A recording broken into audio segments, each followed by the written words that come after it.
ವಸುದೇವಸುತಂ ದೇವಂ ಕಂಸಚಾಣೂರಮರ್ದನಂ ದೇವಕೀ ಪರಮಾನಂದಂ ಕೃಷ್ಣಂ ವಂದೇ ಜಗದ್ಗುರುಂ. ಸರ್ವೋಪನಿಷದೋ ಗಾವೋ ದೋಗ್ಧಾ ಗೋಪಾಲನಂದನಃ ಪಾರ್ಥೋ ವತ್ಸ ಸುಧೀರ್ಭೋಕ್ತ ದುಗ್ಧಂ ಗೀತಾಮೃತಂ ಮಹತ್. ದುರ್ಯೋಧನ ಆಚಾರ್ಯ ದ್ರೋಣರಿಗೆ ತಮ್ಮ ಕಡೆಯ ಜನರನ್ನ, ಸೈನಿಕರನ್ನ, ಯೋಧರನ್ನು ಪರಿಚಯ ಮಾಡಿಸ್ತಕ್ಕಂಥ ಸಂದರ್ಭದಲ್ಲಿ ತನ್ನ 99 ಜನ ತಮ್ಮಂದಿರಲ್ಲಿ ವಿಕರ್ಣನನ್ನು ಮಾತ್ರ ಅಲ್ಲಿ ಪರಿಚಯ ಮಾಡಿಸ್ತಾನೆ. ಇದಕ್ಕೆ ಕಾರಣ ಏನು ಅನ್ನೋದನ್ನು ಕಳೆದ ಸಲ ನೋಡಿದ್ವಿ. ಅವರ ಕಡೆ 100 ಜನರಲ್ಲಿ ವಿಕರ್ಣ ಒಬ್ಬನೇ ನಿಜವಾದಂತಹ ಧರ್ಮಾತ್ಮ. ದ್ರೌಪದಿಯನ್ನು ಕರ್ಕೊಂಬಂದಿದ್ದಾರೆ ಅವಮಾನ ಮಾಡಬೇಕು ಅಂತ. ದ್ರೌಪದಿ ಪ್ರಶ್ನೆ ಕೇಳ್ತಾ ಇದ್ದಾಳೆ. ಮೊದಲು ಹೇಳ್ತಾಳೆ, ಯುಧಿಷ್ಠಿರ ಧರ್ಮಾತ್ಮ, ಎಲ್ಲ ವಿಧದಲ್ಲೂ ಕೂಡ ತುಂಬ ಒಳ್ಳೆಯವನು. ಅವನಲ್ಲಿ ಒಂದೇ ಒಂದು ದೋಷ ಇದೆ, ಕುಡಿತ. ಇದು ಜೂಜು. ಆ ಜೂಜಿನ ಹುನ್ನಾರಕ್ಕೆ ಬಿದ್ದು ಈ ರೀತಿ ಮಾಡ್ಕೋತಾ ಇದ್ದಾನೆ. ಅನಂತರ ಪ್ರಶ್ನೆ ಕೇಳ್ತಾಳೆ, ತನ್ನನ್ನು ತಾನು ಸೋತ ಮೇಲೆ ನನ್ನನ್ನು ಪಣವಾಗಿಟ್ನೋ ಅಥವಾ ಮುಂಚೆನೋ? ಆ ಪ್ರಶ್ನೆಗೆ ಯಾರು ಉತ್ತರ ಕೊಡ್ತಾ ಇಲ್ಲ. ಅದನ್ನೇ ಒತ್ತಿ ಕೇಳ್ತಾ ಇದ್ದಾನೆ ನಮ್ಮ ಈ ವಿಕರ್ಣ. ಇದಾದ ಮೇಲೆ ದ್ರೌಪದಿಗೆ ಗೊತ್ತಾಯಿತು, ತನ್ನನ್ನು ಕಾಪಾಡ್ತಕ್ಕಂಥವ್ರು ಯಾರೂ ಇಲ್ಲ. ಆಗ ಅವಳಿಗೆ ವ್ಯಾಸ ಮಹರ್ಷಿಗಳು ಜ್ಞಾಪಕಕ್ಕೆ ಬರ್ತಾರೆ. ವ್ಯಾಸ ಮಹರ್ಷಿಗಳು ಒಮ್ಮೆ ನನಗೆ ಹೇಳಿದರು, ನೀನು ತುಂಬ ಕಷ್ಟದಲ್ಲಿರುವಾಗ, ನಿನ್ನ ಸಹಾಯಕ್ಕೆ ಯಾರೂ ಬರದೇ ಇರುವಾಗ ಕೃಷ್ಣ ಪರಮಾತ್ಮ ಒಬ್ಬನೇ ನಿನಗೆ ಸಹಾಯ ಮಾಡ್ತಕ್ಕಂಥವನು. ಆದ್ದರಿಂದ ನೀನು ಅವನನ್ನು ಕುರಿತು ಪ್ರಾರ್ಥಿಸು. ಅದನ್ನು ಜ್ಞಾಪಿಸ್ಕೋತಾಳೆ. ಜ್ಞಾತಂ ಮಯಾ ವಸಿಷ್ಠೇನ ಪುರಾ ಗೀತಂ ಮಹಾತ್ಮನ ಮಹತಿ ಆಪದಿ ಸಂಪ್ರಾಪ್ತೆ ಸ್ಮರ್ತವ್ಯೋ ಭಗವಾನ್ ಹರಿಹಿ ಅಂತ. ಹಾಗೆ ಆ ಸಭಾ ಮಂಟಪದಲ್ಲಿ ನಿಂತ್ಕೊಂಡೇನೆ ಕೃಷ್ಣನನ್ನು ಕುರಿತು ಪ್ರಾರ್ಥನೆ ಮಾಡ್ಕೋತಾಳೆ. ಗೋವಿಂದ ದ್ವಾರಕಾವಾಸಿನ್ ಕೃಷ್ಣ ಗೋಪಿ ಜನಪ್ರಿಯ ಕೌರವೈ ಪರಿಭೂತಾಂ ಮಾಂ ಕಿಂ ನ ಜಾನಾಸಿ ಕೇಶವ. ಹೇ ನಾಥ ಹೇ ರಮಾನಾಥ ವ್ರಜನಾಥ ನಾಶನ ಕೌರವ ಅರ್ಣವಮಗ್ನಾಂ ಮಾಂ ಉದ್ಧರಸ್ವ ಜನಾರ್ದನ. ಕೃಷ್ಣ ಕೃಷ್ಣ ಮಹಾಯೋಗಿನ್ ವಿಶ್ವಾತ್ಮನ್ ವಿಶ್ವಭಾವನ ಪ್ರಪನ್ನಾಂ ಪಾಹಿ ಗೋವಿಂದ ಕುರು ಮಧ್ಯೆ ಅವಸೀದತಿ. ಕೃಷ್ಣ ಪರಮಾತ್ಮ ದ್ವಾರಕೆಯಲ್ಲಿ ತನ್ನ ಕೋಣೆಯಲ್ಲಿ ಹಾಸಿಗೆ ಮೇಲೆ ಸುಮ್ಮನೆ ಮಲಗಿದಂತೆ, ನಿದ್ದೆ ಮಾಡ್ತಾ ಇಲ್ಲ, ಸುಮ್ಮನೆ ಹಾಗೆ ರೆಸ್ಟಿಂಗ್. ಆತನಿಗೆ ತಕ್ಷಣ ದ್ರೌಪದಿಯ ಪ್ರಾರ್ಥನೆ ಕೇಳಿಸ್ತು. ತುಂಬ ಗಾಬರಿ ಆಯಿತಂತೆ, ದುಃಖ ಆಯಿತಂತೆ. ಅದಕ್ಕೋಸ್ಕರ ಕೃಷ್ಣ ಏನು ಮಾಡ್ದ, ಯಾಜ್ಞಸೇನ್ಯಾವಚ ಶ್ರುತ್ವ ಕೃಷ್ಣೋ ಗಹ್ವರಿತೋ ಭವತ್ ತ್ಯಕ್ತ್ವಾ ಶಯ್ಯಾಸನಂ ಪದ್ಭ್ಯಾಂ ಕೃಪಾಲು ಕೃಪಯ ಅಭ್ಯಗಾತ್. ಅವನಿಗೆ ಅಲ್ಲಿಯೇ ದ್ರೌಪದಿಯ ಪ್ರಾರ್ಥನೆ ಕೇಳಿಸಿದೆ. ತುಂಬ ಮನಸ್ಸಿಗೆ ದುಃಖವಾಗಿದೆ. ದ್ವಾರಕೆಯಲ್ಲಿ, ಹಸ್ತಿನಾಪುರೆಯಲ್ಲಿ ಕೂಡಲೇ ಅಲ್ಲಿಂದ ಬಂದ. ಅಂದರೆ ಮಾಯಾ ರೂಪದಿಂದ, ಶರೀರದಿಂದ ಬಂದ. ಅಷ್ಟೇ ಅಲ್ವಂತೆ, ಬಂದ ಕೂಡಲೇ ಶ್ರೀಕೃಷ್ಣ ಪರಮಾತ್ಮ ಅದೃಶ್ಯ ರೂಪದಿಂದ ದ್ರೌಪದಿಯ ಸೀರೆಯ ಒಳಗೆ ಕರಗಿ ಹೋಗ್ತಾನೆ. ಕರಗಿ ಹೋದ ಪರಿಣಾಮ ಏನು ಅಂತಂದರೆ, ದ್ರೌಪದಿಯ ಸೀರೆಯನ್ನು ಅವನು ಎಷ್ಟು ಎಳೀತಾ ಇದ್ದರೂ ಕೂಡ ಹೆಚ್ಚಾಗ್ತಾ ಇದೆ, ಬರ್ತಾ ಇದೆ. ಅಂದರೆ ಕೃಷ್ಣ ಪರಮಾತ್ಮ ಕಷ್ಟ ಬಂದಾಗ ಯಾವ ರೀತಿಯಲ್ಲಿ ಬಂದು ಸಹಾಯ ಮಾಡ್ದ, ಇದು ನಮಗೂ ಕೂಡ ಒಂದು ಪಾಠ ಅಂತ ಹೇಳಬಹುದು. ಯಾಕೆ ಅಂದರೆ ಎಷ್ಟೋ ಸಲ ಜೀವನದಲ್ಲಿ ಮೊದಲು ನಾವು ಹಣವನ್ನು ನಂಬುತ್ತೇವೆ, ಅಧಿಕಾರವನ್ನು ನಂಬುತ್ತೇವೆ, ಇತರ ಜನರನ್ನು ನಂಬುತ್ತೇವೆ, ಯಾರ್ಯಾರೋ ಬಂದು ಸಹಾಯ ಮಾಡ್ತಾರೆ ಅಂತ ಕೊನೆಗೆ ಯಾವುದೂ ನಡೆಯಲ್ಲ. ಅಂಥ ಒಂದು ಸ್ಥಿತಿಗೆ ಬಂದಾಗ ಇಂಗ್ಲೀಷಲ್ಲಿ ಹೇಳ್ತೀವಲ್ಲ, we are practically driven to the wall ಅಂತ ಹೇಳಿಬಿಟ್ಟು, ಅಂಥ ಸಮಯದಲ್ಲಿ ಭಗವಂತನನ್ನು ಜ್ಞಾಪಿಸ್ಕೊಂಡು ಹೃತ್ಪೂರ್ವಕವಾಗಿ ನಾವು ಪ್ರಾರ್ಥನೆ ಮಾಡಿದ್ರೆ ಖಂಡಿತವಾಗಿ ಕೂಡ ಭಗವಂತನ ಸಹಾಯ ಸಿಕ್ಕುತ್ತೆ. ಅದನ್ನು ದ್ರೌಪದಿಯ ಜೀವನದಲ್ಲಿ ನಾವು ಕಾಣ್ತೇವೆ. ಇನ್ನು ಒಬ್ಬೊಬ್ಬರನ್ನಾಗಿ ಮುಂದಕ್ಕೆ ತೋರಿಸ್ಬಿಟ್ಟು ಹೇಳ್ತಾ ಇದ್ದಾನೆ, ಅನ್ಯೇ ಚ ಬಹವಃ ಶೂರಾಃ ಮದರ್ಥೇ ತ್ಯಕ್ತಜೀವಿತಾಃ ನಾನಾ ಶಸ್ತ್ರಪ್ರಹರಣಾಃ ಸರ್ವೇ ಯುದ್ಧ ವಿಶಾರದಾಃ. ಪಾಂಡವರ ಕಡೆ 17 ಜನರನ್ನು ಹೆಸರಿಸಿದ್ದಾನೆ. ಏಕೆಂದರೆ ಅಲ್ಲಿ ಯುದ್ಧವೀರರ ಸಂಖ್ಯೆ ತುಂಬ ಹೆಚ್ಚು. ಅದಕ್ಕೆ ಹೋಲಿಸಿದರೆ ತನ್ನ ಕಡೆಯ ಮಹಾವೀರರ ಸಂಖ್ಯೆ ಕಡಿಮೆ. ಕೇವಲ ಒಂದು 7 ಜನರನ್ನು ಮಾತ್ರ ಹೆಸರು ಹೇಳಿ ಮಿಕ್ಕವ್ರನ್ನ ಒಟ್ಟಾಗಿ ಸೇರಿಸಿ ಹೇಳ್ತಾ ಇದ್ದಾನೆ. ಇದಲ್ಲದೆ ಇನ್ನೂ ಬೇಕಾದಷ್ಟು ಜನ ವೀರರು ಇದ್ದಾರೆ. ಅವರೆಲ್ಲ ಏನು ಮಾಡಿದ್ದಾರೆ, ನನಗೋಸ್ಕರ ಜೀವ ಬಿಟ್ಬಿಟ್ಟಿದ್ದಾರೆ. ಇಲ್ಲಿ ಒಂದು ತಮಾಷೆ ಏನು ಅಂತಂದರೆ, ಜೀವ ಬಿಡುವುದಕ್ಕೆ ಸಿದ್ಧವಾಗಿ ಬಂದಿದ್ದಾರೆ ಅಂತ ಹೇಳೋದ್ರ ಬದಲು ಆ ಹೆದರಿಕೆಯಲ್ಲಿ ಜೀವ ಬಿಟ್ಟಿದ್ದಾರೆ ಅಂತ ಹೇಳ್ತಾನೆ. ಅಂದರೆ ಮುಂದೆ ಏನಾಗುತ್ತೆ ಅನ್ನೋದು ಇವನ ಬಾಯಿಂದಲೇ ಬರ್ತಾ ಇದೆ. ಅವರು ಮದರ್ಥೆ ತ್ಯಕ್ತ ಜೀವಿತ, ನನಗೋಸ್ಕರ ಜೀವ ಬಿಟ್ಬಿಟ್ಟಿದ್ದಾರೆ. ಆದರೆ ಅವರೆಲ್ಲ ಅನೇಕ ಶಸ್ತ್ರಗಳನ್ನು ಉಪಯೋಗಿಸುವುದರಲ್ಲಿ ಮತ್ತು ಯುದ್ಧದಲ್ಲಿ ವಿಶಾರದರು. ಯುದ್ಧಕ್ಕೆ ಮುಂಚೆಯೇ ಅವನ ಮನಸ್ಸಿನಲ್ಲಿ ಈ ರೀತಿ ಭಾವನೆ ಬಂತು ಅಂದರೆ ಸ್ಪಷ್ಟವಾಗಿ ತಿಳ್ಕೋಬಹುದು, ದುರ್ಯೋಧನ ಹೆದರಿದ್ದಾನೆ ಅಂತ. ಈಗ ಮುಂದಿನ ಶ್ಲೋಕ ಸ್ವಲ್ಪ ನಮಗೆ ತೊಂದರೆಯನ್ನು ಕೊಡುತ್ತೆ. ಅಪರ್ಯಾಪ್ತಂ ತದಸ್ಮಾಕಂ ಬಲಂ ಭೀಷ್ಮಾಭಿರಕ್ಷಿತಂ ಪರ್ಯಾಪ್ತಂ ತ್ವಿದಮೇ ತೇಷಾಂ ಬಲಂ ಭೀಮಾಭಿರಕ್ಷಿತಂ. ಒಂದು ರೀತಿಯಲ್ಲಿ ಇದು ವಿವಾದಾಸ್ಪದವಾಗಿರ್ತಕ್ಕಂಥ ಶ್ಲೋಕ ಅಂತ ಹೇಳ್ಬೋದು. ಸಂಸ್ಕೃತ ಭಾಷೆ ಹೇಗೆ ಅಂದರೆ ಕೆಲವು ಸಲ ಒಂದೇ ಪದಕ್ಕೆ ಬೇರೆ ಬೇರೆ ಅನೇಕ ಅರ್ಥಗಳಿರುತ್ತೆ. ಕೆಲವು ಅರ್ಥಗಳಂತೂ ಒಂದಕ್ಕೊಂದು ವಿರುದ್ಧ. ಇಲ್ಲಿ ಹಾಗಾಗಿದೆ. ಪರ್ಯಾಪ್ತ ಅಪರ್ಯಾಪ್ತ ಅಂತ 2 ಶಬ್ದ. ಅಪರ್ಯಾಪ್ತಂ ತತ್ ಅಸ್ಮಾಕಂ ಬಲಂ ಭೀಷ್ಮಾಭಿರಕ್ಷಿತಂ. ಭೀಷ್ಮಾಚಾರ್ಯರಿಂದ ಕಾಪಾಡಲ್ಪಡ್ತಾ ಇರತಕ್ಕಂಥ ನಮ್ಮ ಈ ಸೈನ್ಯ ಇದೆಯಲ್ಲ, ಅದು ಸಾಲದು. ಅಂದರೆ ಯುದ್ಧದ ದೃಷ್ಟಿಯಿಂದ, ಗೆಲ್ಲುವ ದೃಷ್ಟಿಯಿಂದ ನೋಡಿದಾಗ ಅಪರ್ಯಾಪ್ತಂ, ಏನೂ ಸಾಲದು. ಅದು ಇವ್ರದ್ದಿದೆಯಲ್ಲ, ಬಲಂ ಭೀಮಾಭಿರಕ್ಷಿತಂ, ಭೀಮಸೇನಿಂದ ರಕ್ಷಿತವಾಗಿರ್ತಕ್ಕಂಥ ಈ ಸೈನ್ಯ ಪರ್ಯಾಪ್ತಂ, ಯುದ್ಧವನ್ನು ಗೆಲ್ಲುವುದಕ್ಕೆ ಸಾಕು. ಇದು ಮೊದಲನೇ ಅರ್ಥ. ಇಲ್ಲಿ ಗಮನಿಸಬೇಕಾದ ಇನ್ನೊಂದು ಅಂಶ ಇದೆ. ಕೌರವರ ಸೈನ್ಯದಲ್ಲಿ ಭೀಷ್ಮಾಚಾರ್ಯರು ಸೇನಾಧಿಪತಿ ಮತ್ತು ಮುಂದುಗಡೆನೇ ನಿಂತಿದ್ದಾರೆ. ಅವರ ಹೆಸರನ್ನು ಹೇಳೋದು ಸರಿ. ಪಾಂಡವರ ಸೈನ್ಯದಲ್ಲಿ ಧೃಷ್ಟದ್ಯುಮ್ನ ಸೇನಾಧಿಪತಿ, ಅವನು ಮುಂದುಗಡೆ ನಿಂತಿದ್ದಾನೆ. ಅವನ ಪಕ್ಕದಲ್ಲಿ ಭೀಮ ಇದ್ದಾನೆ. ಇವನ ಕಣ್ಣಿಗೆ ಭೀಮ ಕಾಣಿಸ್ತಾನೆ ಹೊರತು ಧೃಷ್ಟದ್ಯುಮ್ನ ಕಾಣಿಸ್ತಾ ಇಲ್ಲ. ಅಷ್ಟೊಂದು ಹೆದರಿಕೆ. ಅಂದಮೇಲೆ ಭೀಮನಿಂದ ರಕ್ಷಿತವಾಗಿರ್ತದೆ ಈ ಸೈನ್ಯ ನಿಜವಾಗಿಯೂ ಕೂಡ ಅದು ಯುದ್ಧಕ್ಕೆ ಯೋಗ್ಯವಾಗಿದೆ.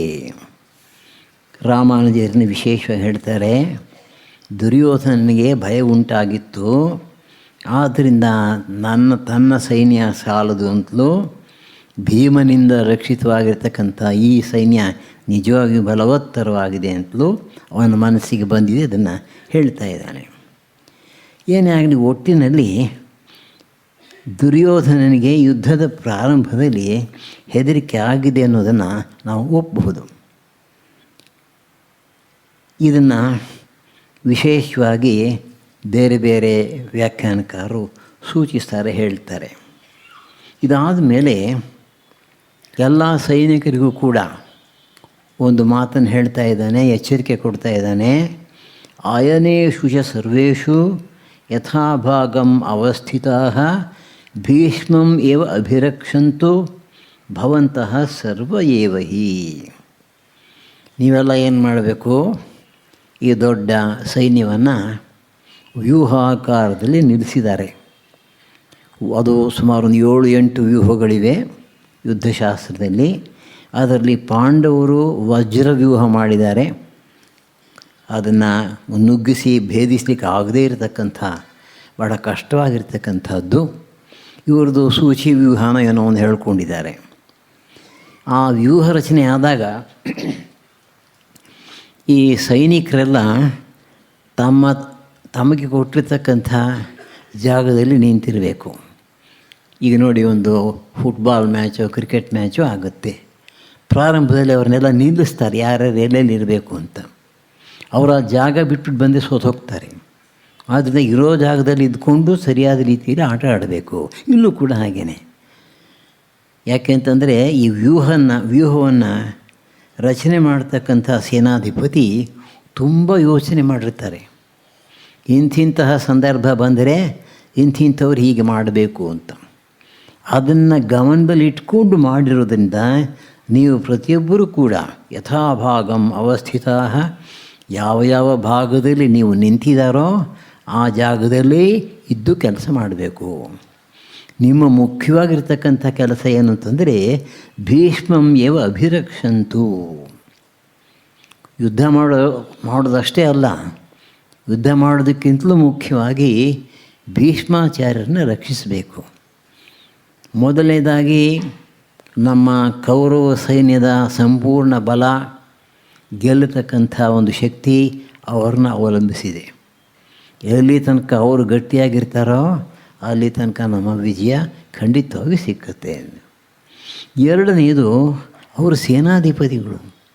ಅಕಸ್ಮಾತ್ತಾಗಿ ಯುದ್ಧದಲ್ಲಿ ಸೇನಾಧಿಪತಿ ಮುಂಚೆ ಹೋಗ್ಬಿಟ್ರೆ ಇಡೀ ಸೈನ್ಯ ಚದರಿ ಹೋಗುತ್ತೆ. ವಿಜಯನಗರದ ಯುದ್ಧದಲ್ಲಿ ಹಾಗೆ ಆಗಿದ್ದು. ಕಡೆ ಯುದ್ಧದಲ್ಲಿ ವಿಜಯನಗರದ ಕಡೆ ಈ ಕುದುರೆ ಸವಾರರದ್ದು ಒಂದು ಯೂನಿಟ್ ಇತ್ತು. ಅವರೆಲ್ಲ ಮುಸಲ್ಮಾನರು. ಅವರಿಗೆಲ್ಲ ಹೆಚ್ಚು ಸಂಬಳ ಕೊಟ್ಟು ಚೆನ್ನಾಗಿ ಶಿಕ್ಷಣ ಕೊಟ್ಟು ಮಾಡಿದರು. ಅವರು ಏನು ಮಾಡಿದ್ರು, ಕಡೆ ಸಮಯದಲ್ಲಿ ಇನ್ನೇನು ವಿಜಯನಗರದ ಸೈನ್ಯ ಗೆಲ್ಲುತ್ತಾ ಇದೆ ಅನ್ನೋ ಸಂದರ್ಭದಲ್ಲಿ ಅವರು ಆ ಕಡೆ ಹೊರಟೋದ್ರು. ಚರಿತ್ರೆಯಲ್ಲಿ ಬಂದಿರತಕ್ಕಂಥ ವಿಷಯ. ಆ ಕಡೆ ಹೋದ ತಕ್ಷಣ ಶತ್ರು ಸೈನ್ಯದವರು ನುಗ್ಗಿ ಬಂದು ರಾಮರಾಯನ ತಲೆ ಕಡಿದು ಮೇಲ್ಗಡೆ ಎತ್ತಿ ಹಿಡಿದ್ರು. ಅದನ್ನು ಯಾವಾಗ ವಿಜಯನಗರ ಸೈನ್ಯ ನೋಡ್ತೋ ಅವಾಗೆಲ್ಲ ಓಡಿ ಹೋಯಿತು. ಇದು ಬಹಳ ಭಯಂಕರವಾಗಿರ್ತಕ್ಕಂಥ ಒಂದು ಸತ್ಯ. ಅಂದಮೇಲೆ ಸೇನಾಧಿಪತಿಯನ್ನು ಕಾಪಾಡಬೇಕಾದಂಥದ್ದು ಸೈನ್ಯದ ಕರ್ತವ್ಯ. ಯಾಕೆ ಅಂತಂದರೆ ದುರ್ಯೋಧನ ಮನಸ್ಸಿನಲ್ಲಿದೆ, ಈ ಶಿಖಂಡಿ ಒಬ್ಬ ಇದ್ದಾನೆ, ಶಿಖಂಡಿಯನ್ನು ಕಂಡ್ರೆ ನಾನು ಯುದ್ಧ ಮಾಡಲ್ಲ ಅಂತ ಭೀಷ್ಮಾಚಾರ್ಯ ಹೇಳಿದ್ದಾರೆ. ಶಿಖಂಡಿ ಕಾಯ್ತಾ ಇದ್ದಾನೆ ಇದಕ್ಕೋಸ್ಕರಲೇ. ಅವನೇನಾದ್ರು ಅಕಸ್ಮಾತ್ ಹಿಂದಿನಿಂದ ಬಂದುಬಿಟ್ರೆ ಅವನು ತುಂಬ ದ್ವೇಷ ಇದೆ, ಹಿಂದಿನ ಜನ್ಮದಿಂದಲೂ ಬಂದಿರತಕ್ಕಂಥ ದ್ವೇಷ. ಹಿಂದಿನಿಂದ ಅವನೇನಾದರೂ ಬಂದು ಭೀಷ್ಮಾಚಾರ್ಯನ ಕೊಂದು ಹಾಕಿದ್ರೆ, ಆದ್ದರಿಂದ ಎಲ್ಲ ರೀತಿಯಲ್ಲೂ ಕೂಡ ಅವರನ್ನು ರಕ್ಷಿಸಲೇಬೇಕು.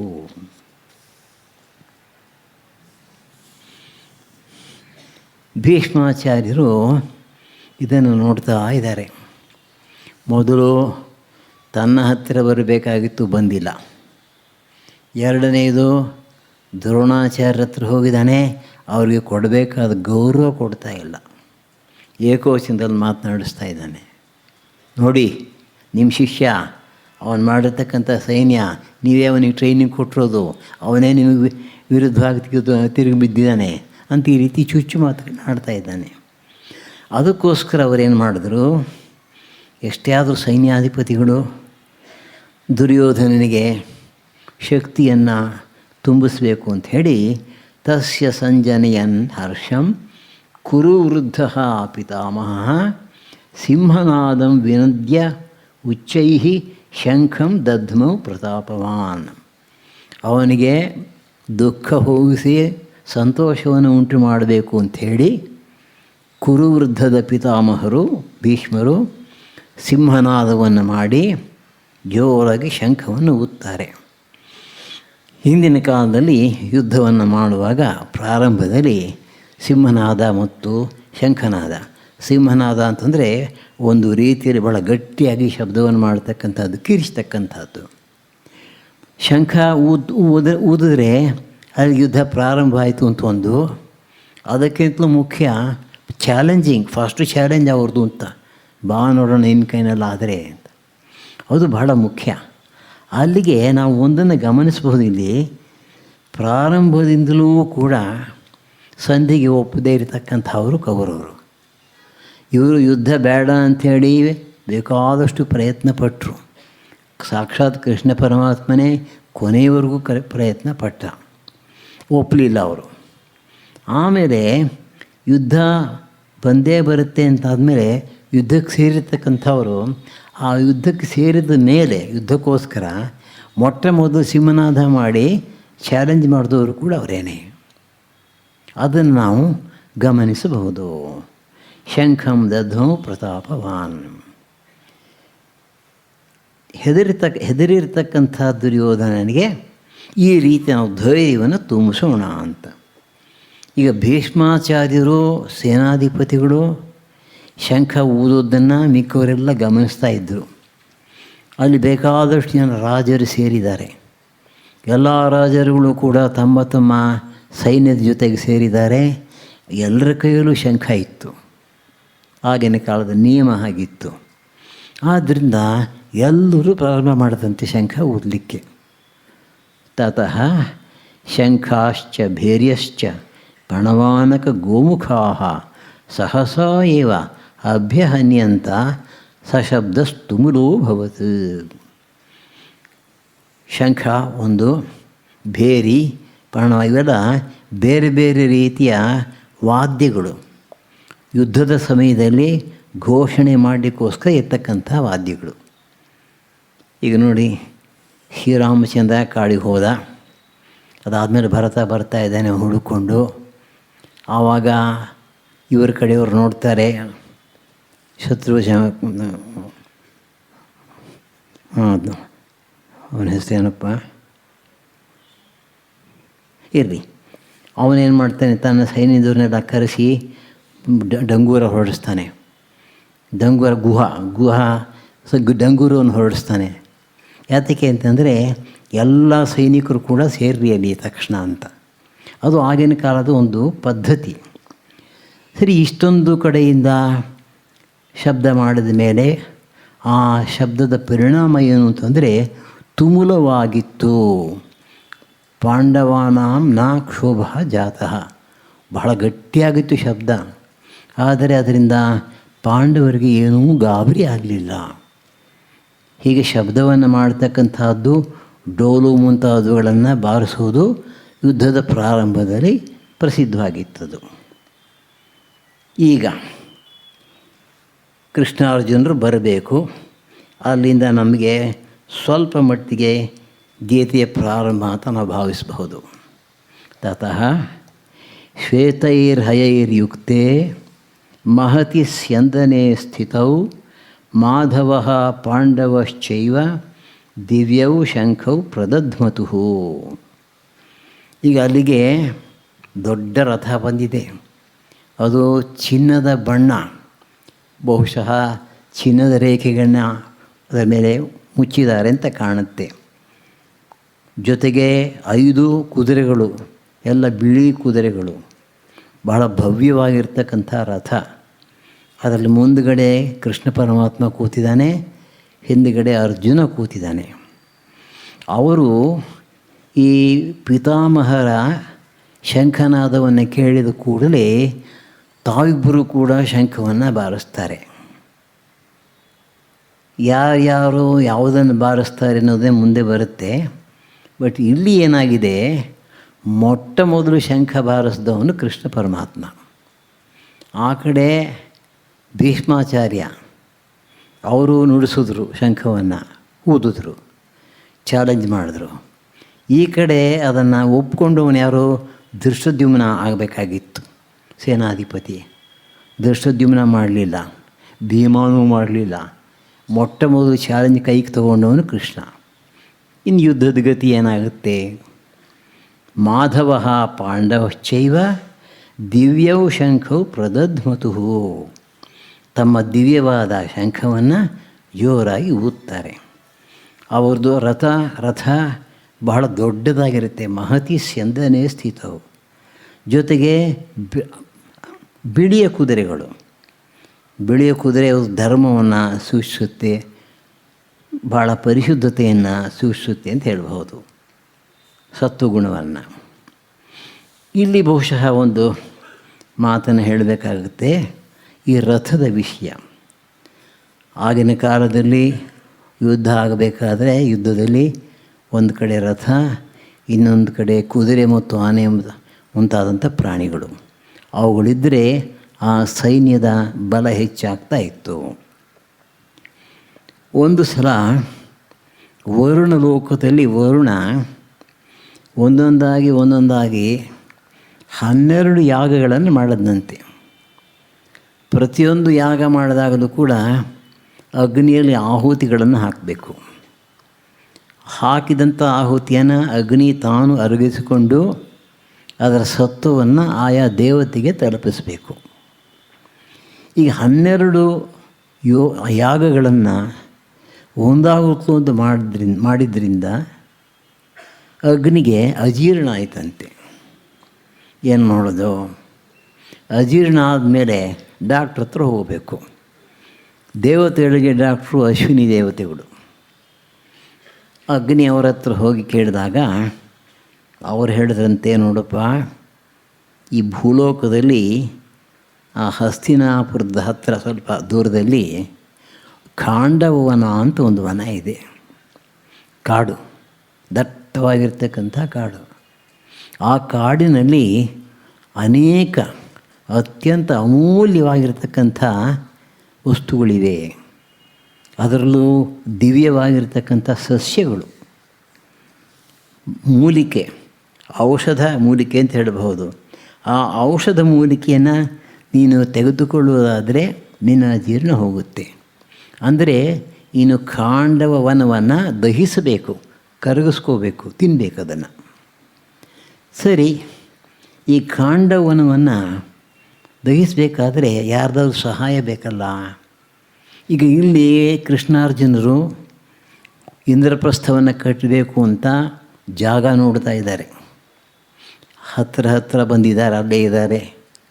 ಆಗ ಅಗ್ನಿ ಏನು ಮಾಡ್ತಾನೆ, ಬ್ರಾಹ್ಮಣನ ವೇಷದಲ್ಲಿ ಬಂದು, ಹೀಗೆ ನನಗೆ ತುಂಬ ಅಜೀರ್ಣ ಆಗಿದೆ, ನಾನು ಅಗ್ನಿ, ನನಗೆ ಈ ರೀತಿ ಹೇಳಿದ್ದಾರೆ, ಈ ಖಾಂಡವನವನ್ನು ನಾನು ತಿನ್ನಬೇಕು, ನೀವು ಅದಕ್ಕೆ ಸಹಾಯ ಮಾಡಬೇಕು.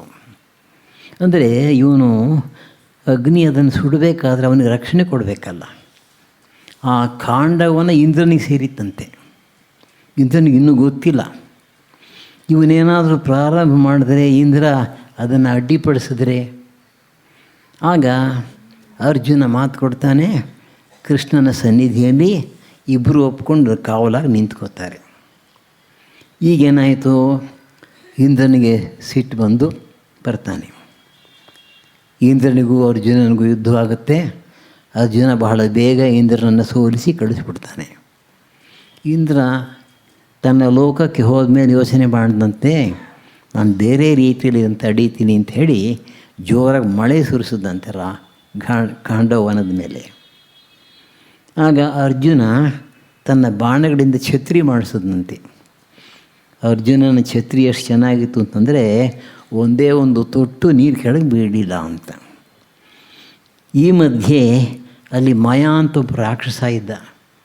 ಅವನು ಈ ದೇವತೆಗಳ ಹಾವಳಿಯನ್ನು ತಪ್ಪಿಸ್ಕೊಳ್ಳಿಕ್ಕೋಸ್ಕರ ಬಂದು ಅಲ್ಲಿ ಔತ್ಕೊಂಡಿದ್ದಂತೆ ಕಾಡಿನಲ್ಲಿ. ಕಾಡಿಗೆ ಬೆಂಕಿ ಹತ್ತಿದ ಅವನಲ್ಲಿರೋದು, ಅವನು ಓಡಿ ಬಂದ. ಅರ್ಜುನ್ ಹತ್ರ ಕೃಷ್ಣನ ಹತ್ರ ರಕ್ಷಣೆ ಕೊಡ್ತೀವಿ ಅಂತ ಪಕ್ಕದಲ್ಲಿ ಇಟ್ಕೊಂಡ್ರು. ಇದಾದಮೇಲೆ ಕಾಂಡವನ ಸುಟ್ಟಿದ್ದಾಯಿತು. ಆಮೇಲೆ ನಾನು ಏನು ಮಾಡಲಿ ಅಂತ ಕೇಳಿದಾಗ ಇವರು ಇಂದ್ರಪ್ರಸ್ಥ ನಗರವನ್ನು ಕಟ್ಟಲಿಕ್ಕೆ ಸಹಾಯವನ್ನು ಕೇಳ್ತಾರೆ. ಅವನು ಕಟ್ಟಿಕೊಡ್ತಾನೆ. ಆ ಇಂದ್ರಪ್ರಸ್ಥ ನಗರ ಆದದ್ದೇ ಮಯನಿಂದ ಅಂತ ಹೇಳ್ತಾರೆ. ಇರಲಿ, ಈ ಕಡೆ ಅಗ್ನಿಗೆ ಬಹಳ ಸಂತೋಷ ಆಗಿದೆ, ನನ್ನ ಒಂದು ಆಸೆ ನೆರವೇರಿದೆ. ಈಗ ನಾನು ಏನಾದರೂ ಕೊಡಬೇಕು ಅರ್ಜುನನಿಗೆ. ಆತ ಯೋಚನೆ ಮಾಡಿ ಮುಂದೆ ಇವರಿಗೆ ಯುದ್ಧ ಬರ್ತಾ ಇದೆ, ಆ ಯುದ್ಧದಲ್ಲಿ ಅನುಕೂಲವಾಗಲಿ ಅಂಥೇಳಿ ಈ ದಿವ್ಯ ರಥವನ್ನು ಅವನು ಕೊಡ್ತಾನೆ. ಅದು ವರ್ಣಲೋಕಕ್ಕೆ ಸೇರಿದ್ದಂತೆ. ಆ ದಿವ್ಯ ರಥ ಬಹಳ ವಿಶಾಲವಾಗಿರ್ತಕ್ಕಂಥ ರಥ ಅದು. ಅದ್ರ ಮೇಲೆ ಅತ್ಯಂತ ಸುಂದರವಾಗಿರ್ತಕ್ಕಂಥ ಬಾವುಟ. ಆ ಬಾವುಟದಲ್ಲಿ ಸಾಕ್ಷಾತ್ ಹನುಮಂತನೇ ಇದ್ದಾನೆ. ಸೊಗಸಾಗಿರ್ತಕ್ಕಂಥ ಕುದುರೆಗಳು, ಬೇಕಾದ ಅಸ್ತ್ರಶಸ್ತ್ರಗಳು ಸ್ಟಾಕ್ ಇದೆಯಂತೆ, ಬೇಕು ಅಂದರೆ ತೆಗೆದುಕೊಂಡು ಉಪಯೋಗಿಸ್ಬೋದು. ಅಂತಹ ಒಂದು ದಿವ್ಯ ರಥವನ್ನು ಕೊಡ್ತಾನೆ. ಅದು ಒಂದು ಅಗ್ರಿಮೆಂಟ್ ಆಗಿತ್ತಂತೆ, ರಥ ಕೊಡ್ತೀನಿ, ಅದು ಕಡೆಯ ಯುದ್ಧವಾಗುತ್ತಲ್ಲ, ಆ ಯುದ್ಧ ಆದಮೇಲೆ ಇದನ್ನು ಹಿಂದಕ್ಕೆ ನೀವು ವರ್ಣಲೋಕಕ್ಕೆ ಒಪ್ಪಿಸ್ಬಿಡ್ಬೇಕು ಅಂತ. ಇಲ್ಲಿಂದ ನೀವು ಅದನ್ನು ಕಳಿಸ್ಬಿಟ್ರೆ ತಾನಾಗೆ ಹೋಗುತ್ತದು. ಈ ರೀತಿ ಒಂದು ಅವರಿಬ್ಬರಲ್ಲಿ ಮಾತುಕತೆ ಆಗಿತ್ತು. ಸರಿ, ಸಿಕ್ತು, ರಥ ಏನೋ ಸಿಕ್ತು. ಮಹಾಭಾರತದ ಯುದ್ಧ ಮುಗಿದಿದೆ. ಮುಗಿದ ಮೇಲೆ ಆ ರಥದಲ್ಲಿ ಕೃಷ್ಣ ಕುಳಿತಿದ್ದಾನೆ, ಅರ್ಜುನ ಕುಳಿತಿದ್ದಾನೆ. ಹಸ್ತಿನಾವತಿಗೆ ಹಿಂತಿರುಗಿ ಬಂದಿದ್ದಾರೆ. ಯುದ್ಧ ಮುಗಿದು ಹೋಗಿದೆ. ಈಗ ರಥದಿಂದ ಇಳಿಬೇಕಲ್ಲ. ಸಾಮಾನ್ಯವಾಗಿ ನಿಯಮ ಏನು ಅಂತಂದರೆ, ಈ ರಥದ ಯಜಮಾನ ಇಳಿಯೋಲ್ಲ ಮುಂಚೆ, ಅವನು ಅಲ್ಲೇ ಕೂತಿರ್ತಾನೆ. ಕಾರ್ ಡ್ರೈವರ್ ಇದ್ದಾಗೆ ಅಥವಾ ಜಟ್ಕಾ ಸಾಹೇಬ್ ಇದ್ದಾಗೆ ಅವನ ಕೆಳಗಡೆ ಹಿಡಿದು ಹೀಗೆ ದಾರಿ ತೋರಿಸ್ಬೇಕು. ಆದ್ದರಿಂದ ಅರ್ಜುನ ತಿಳ್ಕೊಂಡ, ನಾನೇನು ಕಡಿಮೆನೇ, ಯುದ್ಧ ಮಾಡಿ ಗೆದ್ದವನು ನಾನು ಅಂತ ಅಹಂಕಾರ ಬಂದುಬಿಟ್ಟಿತ್ತು. ಆದರೆ ಕೃಷ್ಣ ಹೇಳ್ದ ನೀನು ಮುಂಚೆ ಇಳಿ ಅಂತ. ಅವನಿಗೆ ಸ್ವಲ್ಪ ಮಾನಸಿಕ ಘಾಸಿ ಆಯ್ತಂತೆ. ಆದರೂ ಏನು ಮಾಡೋದು, ಉಪಾಯವಿಲ್ಲ. ತಾನು ಮುಂಚೆ ಇಳಿದ. ತಾನು ಇಳಿದ ಮೇಲೆ ಕೃಷ್ಣ ಇಳಿದ. ಕೃಷ್ಣ ಕೆಳಗಡೆ ಇಳಿದ ತಕ್ಷಣ ಮೇಲ್ಗಡೆ ಹನುಮಂತ ಹಾರಿ ಹೋದ. ರಥ ಬೆಂಕಿ ಹೊತ್ಕೊಂಡು ಸುಟ್ಟು ಹೋಯಿತು. ಆಗ ಅರ್ಜುನಿಗೆ ಆಶ್ಚರ್ಯವಾಯಿತಂತೆ. ಕೃಷ್ಣ ನನ್ನನ್ನು ಯಾತಕ್ಕೋಸ್ಕರ ಇಳಿಸ್ದ ಅಂತ ಅವನಿಗೆ ಅರ್ಥ ಆಯಿತು. ಆದರೆ ಹೀಗೆ ಯಾಕೆ ರಥ ಸುಟ್ಟು ಹೋಯಿತು? ಎಷ್ಟು ಚೆನ್ನಾಗಿತ್ತು ಯುದ್ಧ ಮಾಡುವಾಗ. ಆಗ ಕೃಷ್ಣ ಪರಮಾತ್ಮ ಹೇಳ್ತಾನಂತೆ, ನಿನಗೆ ಆ ರಥದ ವಿಷಯ ಗೊತ್ತಿಲ್ಲ. ಎಂಥ ದಿವ್ಯವಾದ ರಥ ಅಂತಂದರೆ, ಭೀಷ್ಮ, ದ್ರೋಣ, ಕರ್ಣ ಮುಂತಾದವರು ಎಂಥೆಂಥ ಅಸ್ತ್ರಗಳನ್ನು ಉಪಯೋಗಿಸಿದ್ರು. ಆ ಅಸ್ತ್ರಗಳು ನಿನ್ನ ಬಳಿಗೆ ಬರೋದಕ್ಕೆ ಮುಂಚೆ ರಥನೇ ನುಂಗು ಬಿಡ್ತಾ ಇತ್ತು ಅದನ್ನು. ಆದ್ದರಿಂದ ಆ ಅಸ್ತ್ರಗಳೆಲ್ಲ ಅದರಲ್ಲಿತ್ತು. ಅದರಿಂದ ನಿನಗೆ ಅಪಾಯವಾಗ್ತಿತ್ತು. ಮತ್ತು ಅಪಾಯವಾಗೋದ್ರ ಮೂಲಕ ಅದು ಸುಟ್ಟೋಬೇಕಾಗಿತ್ತು. ನಿಜವಾಗಿ ನಾನು ಕೂತಿದ್ದರಿಂದ, ಎಲ್ಲಿಯವರೆಗೆ ನಾನು ಕೂತಿದ್ನೋ ಅಲ್ಲಿಯವರೆಗೆ ಅದಕ್ಕೆ ಅಪಾಯ ಇರಲಿಲ್ಲ. ಆ ರಥ ಏನು ಮಾಡ್ತು, ಈ ಅಸ್ತ್ರಗಳನ್ನೆಲ್ಲ ತಗೊಂಡು ನುಂಗಿಟ್ಕೊಳ್ತು. ನಾನು ಯಾವಾಗ ಇಳಿದ್ನೋ ನನ್ನ ರಕ್ಷಣೆ ಹೋಯಿತೋ ಹೊತ್ಕೊಂಡು ಉರಿದೋಯ್ತು. ಇನ್ನು ಅದು ವರ್ಣಲೋಕಕ್ಕೆ ಹಿಂತಿರುಗಿ ಹೋಗಿದೆ. ಇದು ಆ ರಥದ ಕಥೆ. ಇದು ಕೂಡ ಮಹಾಭಾರತದಲ್ಲೇ ಬರುತ್ತೆ. ಇಂತಹ ಅದ್ಭುತವಾದ ರಥದಲ್ಲಿ ಕುಳಿತುಕೊಂಡು ಅವರಿಬ್ಬರು ಕೂಡ ಬಂದಿದ್ದಾರೆ ಮತ್ತು ತಮ್ಮ ಅತ್ಯಂತ ದಿವ್ಯವಾಗಿರ್ತಕ್ಕಂಥ ಶಂಖಗಳನ್ನು ಊದ್ತಾ ಇದ್ದಾರೆ. ದಿವ್ಯವು ಶಂಖವು ಪ್ರದಧ್ಮತು. ಆ ಶಂಖಗಳ ಹೆಸರನ್ನು ಕೂಡ ಹೇಳ್ತಾನೆ. ಈ ಮಹಾಪುರುಷರ ಹೆಸರುಗಳಲ್ಲೇ ಪ್ರತಿಯೊಬ್ಬ ಮಹಾಪುರುಷ ತಾನು ಇಟ್ಕೊಂಡಿರ್ತಕ್ಕಂಥ ಆಯುಧಾದಿಗಳಿಗೂ ಹೆಸರು ನೋಡ್ತಾ ಇದ್ರು ಆಗಿನ ಕಾಲದಲ್ಲಿ. ಶ್ರೀರಾಮಚಂದ್ರನಿಗೆ ಗಾಂಡೀವ ಇತ್ತು, ಅದು ಕೋದಂಡ ಇತ್ತು. ಅರ್ಜುನನಿಗೆ ಗಾಂಡೀವ ಇತ್ತು. ಅದೇ ರೀತಿ ಮಹಾವಿಷ್ಣುವಿನ ಇತರ ಆಯುಧಗಳಿಗೂ ಕೂಡ ಹೆಸರನ್ನು ಕೊಟ್ಟಿದ್ದಾರೆ. ಇವಾಗ ಇಲ್ಲಿ ಶಂಖಗಳಿಗೆ ಹೆಸರನ್ನು ಕೊಡ್ತಾರೆ ಮುಂದಿನ 2 ಶ್ಲೋಕಗಳಲ್ಲಿ. ಪಾಂಚಜನ್ಯಂ ಹೃಷಿಕೇಶ ದೇವದತ್ತಂ ಧನಂಜಯ ಪೌಂಡ್ರಂ ದಧ್ಮೌ ಮಹಾಶಂಖಂ ಭೀಮಕರ್ಮ ವೃಕೋದರ ಅನಂತವಿಜಯಂ ರಾಜ ಕುಂತೀಪುತ್ರ ಯುಧಿಷ್ಠಿರ ನಕುಲ ಸಹದೇವಶ್ಚ ಸುಘೋಷ ಮಣಿಪುಷ್ಪಕೌ. ಇದರಲ್ಲಿ ಎರಡು ವಿಷಯ ಮಾತ್ರ ನಾವು ನೋಡ್ಕೋಬೋದು. ಈ ಪಾಂಚಜನ್ಯ ಅನ್ನೋದು ಕೃಷ್ಣ ಪರಮಾತ್ಮನ ಶಂಖದ ಹೆಸರು.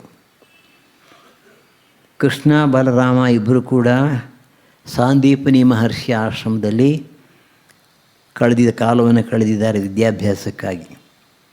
ಭಾಗವತ ಹೇಳೋ ಪ್ರಕಾರ 64 ದಿನಗಳಲ್ಲಿ 64 ವಿದ್ಯೆಗಳನ್ನು ಕಲಿತು ಅಲ್ಲಿಂದ ಗುರುಗಳಿಂದ ಹೊರಡಬೇಕು, ಗುರುಗೃಹ ಬಿಟ್ಟು. ಆಗ ಗುರುದಕ್ಷಿಣೆಯನ್ನು ಕೊಡಬೇಕಾಗಿತ್ತು. ಸಂದೀಪನಿ ಹೇಳ್ತಾರೆ, ಅವಳನ್ನು ಕೇಳು ತಮ್ಮ ಪತ್ನಿಗೆ, ಗುರುಮಾತೆ. ಆಗ ಆಕೆ ಹೇಳ್ತಾಳೆ, ನಮಗೆ ಒಬ್ಬ ಮಗ ಇದ್ದ, ಅವನು ಒಂದು ಸಲ ಈಜೋದಕ್ಕೆ ಹೋದಾಗ ಸಮುದ್ರವನ್ನು ನುಂಗಿಬಿಡ್ತು.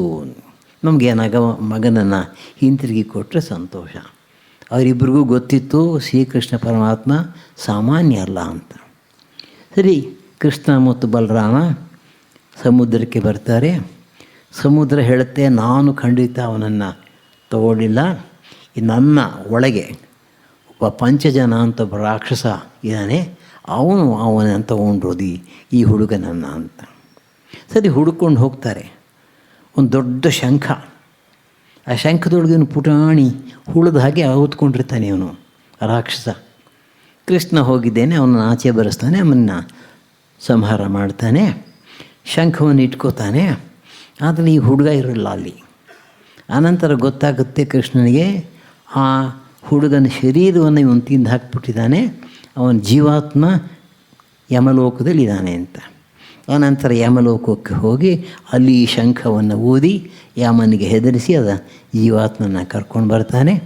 ಅವನಿಗೆ ಮತ್ತೆ ದೇಹವನ್ನು ಕೊಟ್ಟು ಗುರುಗಳಿಗೆ ಒಪ್ಪಿಸ್ತಾನೆ. ಇಷ್ಟೆಲ್ಲ ನಡೆದೇ ಅದು ಆ ಸಂದರ್ಭದಲ್ಲಿ ಅವನಿಗೆ ಸಿಕ್ಕಿದಂತಹ ಶಂಖ. ಆದ್ದರಿಂದ ಅದನ್ನು ಪಾಂಚಜನ್ಯ ಅಂತ ಕರೆದರು. ಪಂಚಜನನ ಹತ್ತಿರ ಇದ್ದದ್ರಿಂದ ಪಾಂಚಜನ್ಯ. ದೇವದತ್ತಂ ಧನಂಜಯ. ಒಂದು ಸಲ ಈ ಅರ್ಜುನ ದೇವತೆಗಳಿಗೂ ಮತ್ತು ಅಸುರರಿಗೂ ಯುದ್ಧವಾಯಿತು. ಆ ಸಂದರ್ಭದಲ್ಲಿ ಸಹಾಯಕ್ಕೋಸ್ಕರ ಹೋಗಿದ್ದಾನೆ ಅರ್ಜುನ. ದೇವತೆಗಳಿಗೆ ಸಹಾಯ ಮಾಡಿದ್ದಾನೆ. ಅರ್ಜುನನ ಸಹಾಯದಿಂದ ದೇವತೆಗಳು ಗೆದ್ದಿದ್ದಾರೆ. ಅದಕ್ಕೋಸ್ಕರ ದೇವತೆಗಳು ಭಾಳ ಸಂತೋಷದಿಂದ ಅದ್ಭುತವಾದ ಒಂದು ಶಂಖವನ್ನು ಕೊಡ್ತಾರಂತೆ. ಆದ್ದರಿಂದ ಅದಕ್ಕೆ ದೇವದತ್ತ ಅನ್ನೋ ಹೆಸರು ಬಂತು. ಹೀಗೆ ಒಟ್ಟಿನಲ್ಲಿ ಪ್ರತಿಯೊಬ್ಬರ ಬಳಿಯೂ ಕೂಡ ಅದ್ಭುತವಾಗಿರ್ತಕ್ಕಂಥ ಒಂದೊಂದು ಶಂಖ ಇದೆ. ಇವರೆಲ್ಲ ಸೇರಿ ಒಟ್ಟಾಗಿ ಆ ಶಂಖವನ್ನು ನುಡಿಸ್ತಾರೆ. ಮೊಟ್ಟ ಮೊದಲು ಕೃಷ್ಣ ಪರಮಾತ್ಮ, ಅವನ ಜೊತೆಯಲ್ಲಿ ಅರ್ಜುನ, ಅನಂತರ ಇತರ ಪಾಂಡವರು.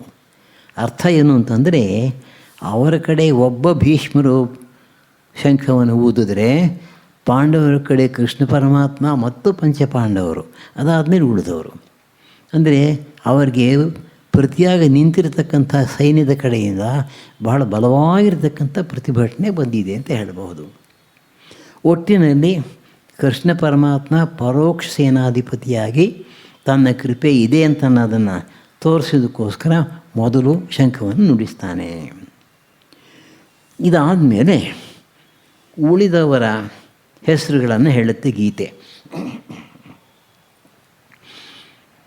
ಕಾಶ್ಯಶ್ಚ ಪರಮೇಶ್ವಾಸಃ ಶಿಖಂಡೀ ಚ ಮಹಾರಥಃ ಧೃಷ್ಟದ್ಯುಮ್ನೋ ವಿರಾಟಶ್ಚ ಸಾತ್ಯಕಿಶ್ಚ ಅಪರಾಜಿತಃ ದ್ರುಪದೋ ದ್ರೌಪದೇಯಾಶ್ಚ ಸರ್ವಶಃ ಪೃಥ್ವೀಪತೆ ಸೌಭದ್ರಶ್ಚ ಮಹಾಬಾಹು ಶಂಖಾನ್ ದದ್ಮುಃ ಪೃಥಕ್ ಪೃಥಕ್.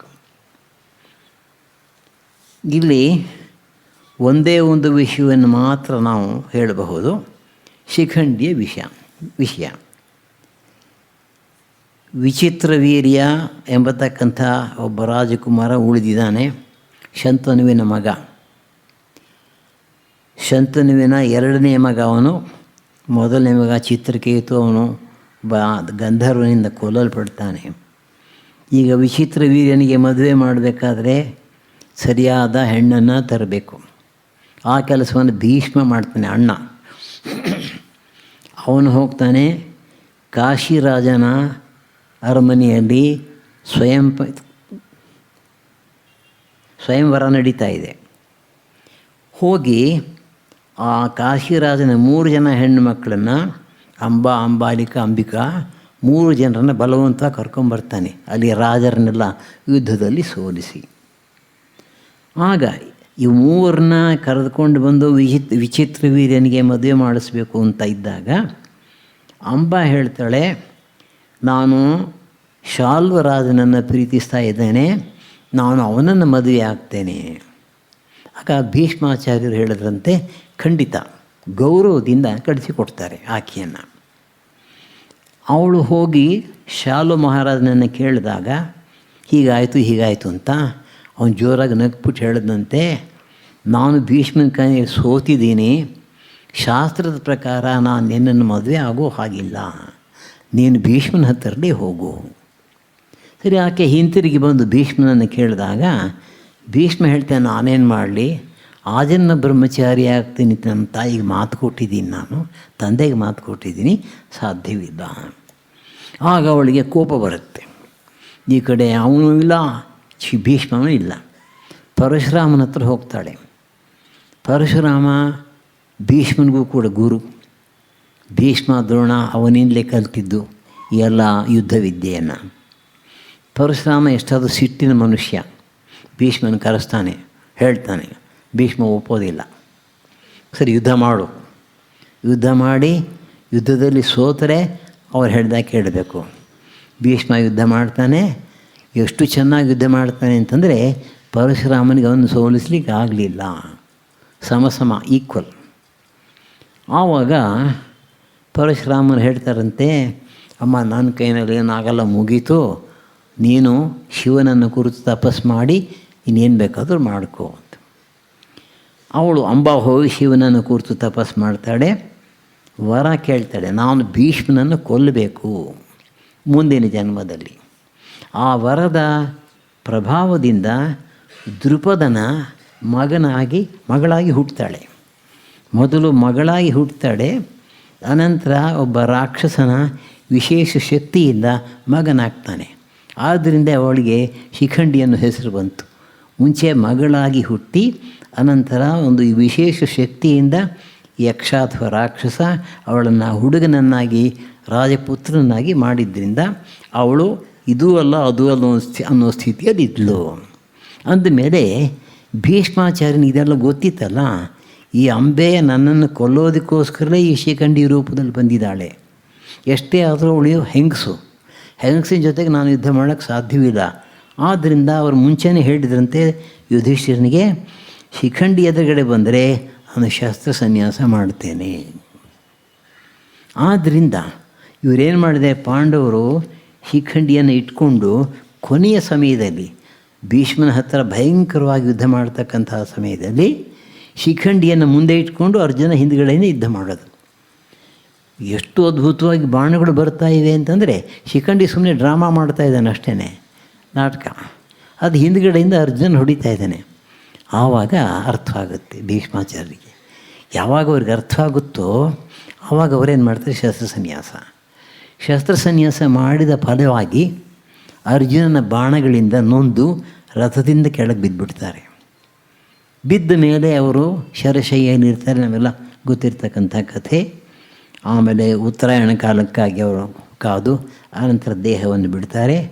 ಆ ಸಂದರ್ಭದಲ್ಲಿ ಕೃಷ್ಣ ಪರಮಾತ್ಮ ಪಾಂಡವರಿಗೆ ಹೇಳ್ತಾನೆ, ಅವರು ಜ್ಞಾನದ ನಿಧಿ, ಅವರಿಂದ ಎಲ್ಲ ಜ್ಞಾನವನ್ನು ಪಡ್ಕೋ ಅಂತ. ಅದಕ್ಕೆ ಯುಧಿಷ್ಠಿರ ಮತ್ತು ಇತರ ಪಾಂಡವರು ಹೋಗಿ ಅನೇಕ ಪ್ರಶ್ನೆಗಳನ್ನು ಕೇಳಿ ವಿಶೇಷವಾಗಿ ರಾಜನ ಕರ್ತವ್ಯಗಳು ಹೇಗಿರಬೇಕು ಅನ್ನೋದನ್ನು ತಿಳ್ಕೊತಾರೆ. ಇದೆಲ್ಲ ಶಾಂತಿ ಪರ್ವದಲ್ಲಿ ಬರತಕ್ಕಂಥದ್ದು. ಅದೇ ಸಮಯದಲ್ಲೇ ವಿಷ್ಣು ಸಹಸ್ರನಾಮ ಕೂಡ ಬರೋದು. ಭೀಷ್ಮಾಚಾರ್ಯರು ತುಂಬ ಭಕ್ತಿಯಿಂದ ಹೇಳ್ತಾರೆ, ಈ ವಿಷ್ಣು ಸಹಸ್ರನಾಮವನ್ನು ನಾನು ಈ ರೀತಿ ಕಲ್ತಿದ್ದೇನೆ, ನಿಮಗೂ ಕೂಡ ಹೇಳ್ತೇನೆ. ಅಲ್ಲಿ ಒಂದು ಸ್ವಾರಸ್ಯ ಏನು ಅಂತಂದರೆ, ಭೀಷ್ಮಾಚಾರ್ಯರು ವಿಷ್ಣು ಸಹಸ್ರನಾಮವನ್ನು ಹೇಳ್ತಾ ಇದ್ದಾಗ ಪಕ್ಕದಲ್ಲಿ ಕೂತ್ಕೊಂಡು ಕೇಳ್ತಾ ಇದ್ದವನು ಕೃಷ್ಣ. ಯಾರ ಮೇಲೆ ಆ ಸಹಸ್ರನಾಮವನ್ನು ಮಾಡಲಾಗಿದೆಯೋ ಅವನೇಲಿ ಸಾಕ್ಷಾತ್ ಕೂಡ್ತಿದ್ದಾನೆ. ಆದ್ದರಿಂದಲೇ ಇವತ್ತಿಗೂ ಕೂಡ ವಿಷ್ಣು ಸಹಸ್ರನಾಮಕ್ಕೆ ನಾವು ತುಂಬ ಬೆಲೆಯನ್ನು ಗೌರವವನ್ನು ಕೊಡ್ತೇವೆ. ಈಗ ಸಘೋಷೋ ಧಾರ್ತರಾಷ್ಟ್ರಾಣಾಂ ಹೃದಯಾನಿ ವ್ಯದಾರಯತ್ ನಭಶ್ಚ ಪೃಥ್ವೀಂಚೈವ ತುಮುಲೋ ವ್ಯನುನಾದಯನ್. ಕೌರವರ ಕಡೆ ಭೀಷ್ಮಾಚಾರ್ಯ ಶಂಖ ಊದಿದ್ರು, ಮಿಕ್ಕವರು ಎಲ್ಲ ಶಂಖ ಊದೋದ್ರ ಜೊತೆಗೆ ಬೇಕಾದಷ್ಟು ವಾದ್ಯಗಳನ್ನು ನುಡಿಸಿದ್ರು. ಆದರೆ ಏನಾಗಲಿಲ್ಲ, ಪಾಂಡವರ ಮೇಲೆ ಅದರ ಪ್ರಭಾವವೇ ಆಗಲಿಲ್ಲ. ಈಗ ಈ ಪಾಂಡವರು ಕೃಷ್ಣನಿಂದ ಹಿಡಿದು ಪಾಂಡವರು ಮಾಡಿರ್ತಕ್ಕಂಥ ಘೋಷ ಶಂಖನಾದದಿಂದ ಈ ಕೌರವರ ಹೃದಯ ಒಡೆದೋಯ್ತಂತೆ. ಸಘೋಷೋ ಧಾರ್ತರಾಷ್ಟ್ರಾಣಾಂ ಹೃದಯಾನಿ ವ್ಯದಾರಯತೆ. ಅವರ ಹೃದಯಗಳನ್ನು ಸೀಳುವ ಹಾಗೆ ಅಷ್ಟು ಭಯಂಕರವಾಗಿತ್ತು ಆ ಶಬ್ದ. ಇಲ್ಲಿ ಮಧುಸೂದನ ಸರಸ್ವತಿಗಳು ಹೇಳ್ತಾರೆ, ಭೀಷ್ಮ ದ್ರೋಣಾದಿ ನಾಮಪಿ ಅಂತ. ಭೀಷ್ಮ ದ್ರೋಣರಿಗೂ ಕೂಡ ನಡುಕ ಬಂದ್ಬಿಡ್ತಂತೆ. ಎಷ್ಟಾದರೂ ಶಂಖ ಮೊದಲು ಬಾರಿಸಿದ ಕೃಷ್ಣ ತಾನೇ. ಆದ್ದರಿಂದ ಭೀಷ್ಮಾದಿಗಳ ಶಂಖನಾದ್ದರಿಂದ ಪಾಂಡವ ಸೈನ್ಯಕ್ಕೆ ಏನೂ ಆಗಲಿಲ್ಲ. ಆದರೆ ಇವರ ಯುದ್ಧಕೋಶದ ಫಲ ಕೌರವರ ಮೇಲೆ ಭಯಂಕರವಾಯಿತು. ಇದು ಇನ್ನೂ ಒಂದನ್ನು ವ್ಯಾಖ್ಯಾನಕಾರರು ಗುರುತಿಸ್ತಾರೆ. ಏನು ಅಂತಂದರೆ, ಯುದ್ಧ ಇನ್ನೂ ಪ್ರಾರಂಭವಾಗಿಲ್ಲ, ಈಗ ಪ್ರಾರಂಭ ಆಗ್ತಾ ಇದೆ. ಪ್ರಾರಂಭದಲ್ಲೇ ಪಾಂಡವರು ತಮ್ಮ ಬಲ ಪ್ರದರ್ಶನ ಮಾಡಿ ತೋರಿಸ್ಬಿಟ್ಟಿದ್ದಾರೆ. ಈ ಶಂಖನಾದದಿಂದಲೇ, ಈ ಶಂಖನಾದ ಕೌರವರ ಹೃದಯವನ್ನು ಒಡೆದಿದ್ದರಿಂದಲೇ ನಾವು ಹೇಳಬಹುದು ಪ್ರಾರಂಭದಲ್ಲೇ ತಮ್ಮ ಬಲ ಪ್ರದರ್ಶನವನ್ನು ಮಾಡಿದ್ದಾರೆ. ಇನ್ನು ಸೋಲ್ತಕ್ಕಂಥದ್ದು ನಿಶ್ಚಯ.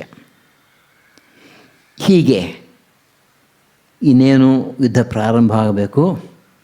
ಆ ಸಮಯಕ್ಕೆ ಸರಿಯಾಗಿ ಅರ್ಜುನ ಕೃಷ್ಣನಿಗೆ ಏನು ಮಾತನ್ನು ಹೇಳ್ತಾನೆ ಮುಂದಿನ ಶ್ಲೋಕದಲ್ಲಿ ಬರುತ್ತೆ. ಅಥ ವ್ಯವಸ್ಥಿತಾನ್ ದೃಷ್ಟ್ವಾ ಧಾರ್ತರಾಷ್ಟ್ರಾನ್ ಕಪಿಧ್ವಜಃ ಪ್ರವೃತ್ತೆ ಶಸ್ತ್ರಸಂಪಾತೆ ಧನುರುದ್ಯಮ್ಯ ಪಾಂಡವಃ ಹೃಷಿಕೇಶಂ ತದಾ ವಾಕ್ಯಂ ಇದಂ ಆಹ ಮಹೀಪತೆ. ಇಲ್ಲಿ ಅರ್ಜುನನನ್ನು ಕಪಿಧ್ವಜ ಅಂತ ಕರೆದಿದೆ. ಅರ್ಜುನನ ರಥದ ಮೇಲೆ ಬಾವುಟ ಧ್ವಜ, ಆ ಧ್ವಜದಲ್ಲಿ ಕಪಿ. ಇದರ ಕಥೆ ಏನು ಅಂತಂದರೆ ಮಹಾಭಾರತದಲ್ಲಿ ಬರೋದು. ಸೌಗಂಧಿಕ ಪುಷ್ಪದ ಹರಣವನ್ನು ನೀವು ಕೇಳಿದ್ದೀರಿ ಆ ಕಥೆ ಬಗ್ಗೆ.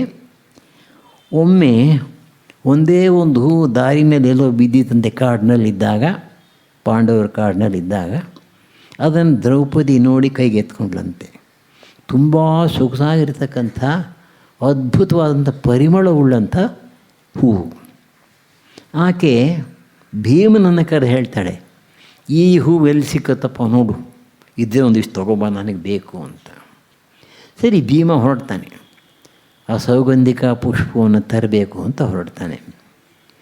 ಸರಿ, ಹಾಗೆ ಹೋಗ್ತಾ ಇರುವಾಗಲೇ ದಾರಿಯಲ್ಲಿ ಈ ಹನುಮಂತ ಇವನ ಅಹಂಕಾರವನ್ನು ನಾಶ ಮಾಡಬೇಕು ಅಂಥೇಳಿ ದಾರಿಗೆ ಅಡ್ಡವಾಗಿ ಬಾಲವನ್ನು ಹಾಕ್ಕೊಂಡು ಮಲಗಿರ್ತಾನೆ. ಸರಿ, ಭೀಮ ಬರ್ತಾನೆ. ಎಷ್ಟೊಂದು ಅಹಂಕಾರ ಇದೆ, ಈ ಮುದಿ ಕಪಿ ಕೂತ್ಕೊಂಡು ದಾರಿಗೆ ಅಡ್ಡವಾಗಿ ಬಾಲ ಹಾಕ್ಕೊಂಡಿದೆಯಲ್ಲ, ಅದು ಜೋರು ಮಾಡ್ತಾನೆ, ತೆಗಿ ನೀನು ಬಾಲನ ಅಂತ. ಆಗ ಹನುಮಂತ ಹೇಳ್ತಾನೆ, ಹನುಮಂತ ಅಂತ ಅವನಿಗೆ ಗೊತ್ತಿಲ್ಲ, ಅಪ್ಪ ನಾನು ತುಂಬ ವಯಸ್ಸಾಗ್ಬಿಟ್ಟಿದೆ, ನನಗೆ ಬಾಲ ಅಲ್ಲಾಡ್ಸೋಕ್ಕೂ ಶಕ್ತಿ ಇಲ್ಲ, ನೀನೇ ಸ್ವಲ್ಪ ನನ್ನ ಬಾಲನ ಪಕ್ಕೆ ಸರಿಸಿಬಿಟ್ಟು ಹೋಗು ಅಂತ. ಸರಿ, ಭೀಮ ಏನು ಮಾಡ್ತಾನೆ, ತನ್ನ ಗದೆಯಿಂದ ಹೀಗಂತಾನೆ, ಅದೇನು ಅಲ್ಲಾಡಲ್ಲ ಅದು. ಸರಿ, ಗದೆನ ಪಕ್ಕದಲ್ಲಿ ಇಟ್ಬಿಟ್ಟು ಕಾಲಿಂದ ಹೀಗಂತಾನೆ, ಅಲ್ಲಾಡಲ್ಲ.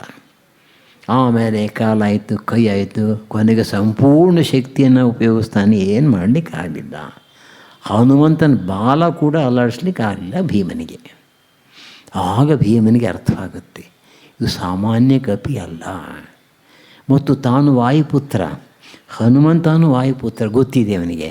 ಆದರೆ ಅವನಿಗೆ ಸಂಶಯ ಬರುತ್ತೆ, ಇದು ಬಹುಶಃ ನನ್ನ ಅಣ್ಣ ಹನುಮಂತನೇ ಇರಬೇಕು. ಕೈ ಮುಕ್ಕೊಂಡು ಹೇಳ್ತಾನೆ, ಅಪ್ಪ ಮಹಾತ್ಮ, ನೀನು ಯಾರು ಹೇಳು, ನೀನು ನನ್ನ ಸ್ವಂತ ಅಣ್ಣನಾಗಿರ್ತಕ್ಕಂಥ ಹನುಮಂತನೇ. ಯಾರು ಶ್ರೀರಾಮಚಂದ್ರನ ಆಳಾಗಿದ್ದುಕೊಂಡು ಅವನಿಗೆ ಎಲ್ಲ ರೀತಿಯಲ್ಲೂ ಸಹಾಯ ಮಾಡಿದ್ರು ಆ ಮಹಾತ್ಮನಾದ ಹನುಮ ನೀನೇನೆ ಅಂತ. ಆಗ ಹನುಮಂತ ತನ್ನ ನಿಜವಾದ ರೂಪವನ್ನು ತೋರಿಸ್ತಾನೆ. ತೋರಿಸಿ ಆದಮೇಲೆ ಭೀಮ ಅವನ್ನ ಒಂದು ಮಾತು ಕೇಳ್ತಾನೆ. ಈಗ ಇಷ್ಟರಲ್ಲೇ ನಮ್ಮಲ್ಲಿ ಯುದ್ಧ ಆಗ್ತಕ್ಕಂಥ ಸಂಭವ ಇದೆ, ನಾವು ತಯಾರಾಗ್ತಾ ಇದ್ದೀವಿ ಯುದ್ಧಕ್ಕೆ. ನೀನು ನಮ್ಮ ಕಡೆ ಬಂದುಬಿಟ್ರೆ ತುಂಬ ಚೆನ್ನಾಗಿರುತ್ತೆ. ಪಾಂಡವರ ಕಡೆ ಸೇರ್ಕೊಂಡ್ಬಿಟ್ರೆ ಯುದ್ಧದಲ್ಲಿ ತುಂಬ ಚೆನ್ನಾಗಿರುತ್ತೆ, ನಾವು ಸುಲಭವಾಗಿ ಗೆಲ್ಲಬಹುದು.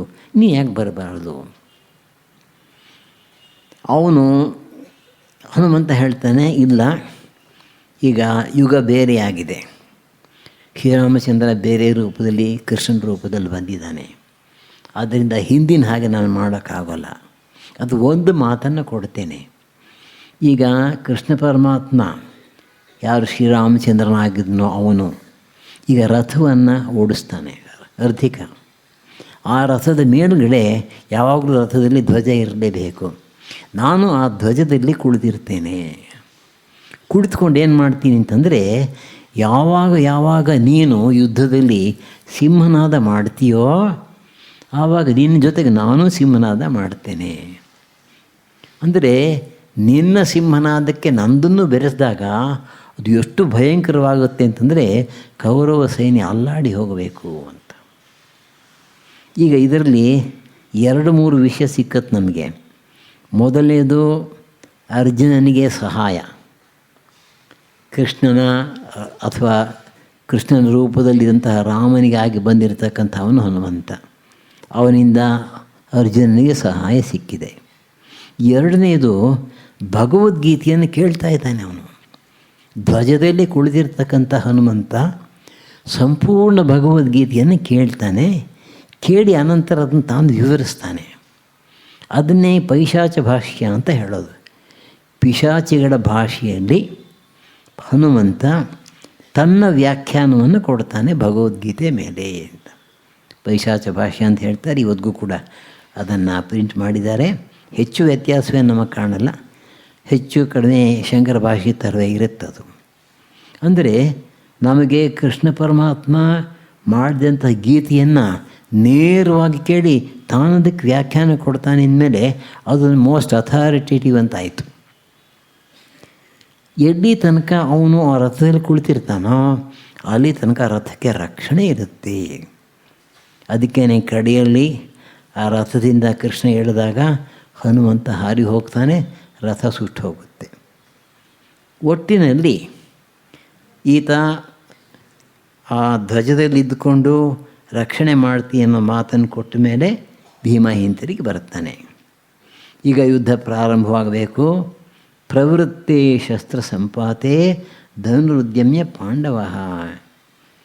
ಈಗ ಅರ್ಜುನ ನೋಡ್ತಾ ಇದ್ದಾನೆ, ಯುದ್ಧಕ್ಕಾಗಿ ಎಲ್ಲ ಸಿದ್ಧವಾಗಿದೆ. ಅದರಲ್ಲೂ ಕೂಡ ಧೃತರಾಷ್ಟ್ರನ ಮಕ್ಕಳಾಗಿರ್ತಕ್ಕಂಥ ಕೌರವರು ಬಹಳ ಯುದ್ಧೋತ್ಸಾಹದಿಂದ ತುಂಬಿ ಎದುರುಗಡೆ ಸೇರಿಕೊಂಡಿದ್ದಾರೆ.